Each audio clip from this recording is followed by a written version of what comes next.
The lakes forming on the surface of Greenland are storing a large amount of meltwater throughout the season. Sometimes you see really shallow, kind of lagoon, almost snow swamp sort of things, all the way up to lakes that are almost 30 feet in depth. As a glaciologist, I'm looking at this and I see bright ice, some darker ice that happens to have more dust in it.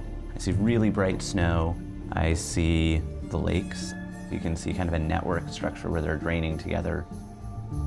So intuitively, we look at this beautiful blue color, and you know that the darker the blue, the deeper the lake, which is nice, but we want to be able to quantify that. So imagine that you're a little beam of light, you get emitted by the sun, you hit the surface of the lake.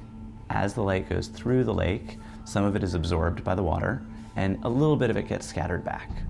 Then the light hits the bottom of the lake, and a bunch gets returned, reflected, goes back through the column of water in the lake, and that's what Landsat can see. So we need to be able to understand how much energy is being absorbed by the water, what the reflectance of the bottom of the lake is, and what proportion of light is being scattered back by the water. Once we have those three pieces of information and what the brightness that particular pixel is, then we can say how deep the water is in the lake there. These lakes are darker than the ice around them, so they're going to start absorbing more energy from the sun and melt more. A little bit of melt concentrates in one place and then melts more, which melts more, and it's a feedback mechanism.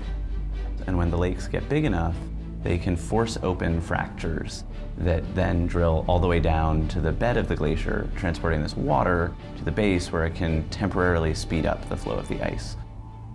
And so we're interested in the lakes because they might be important for speeding up the ice sheet.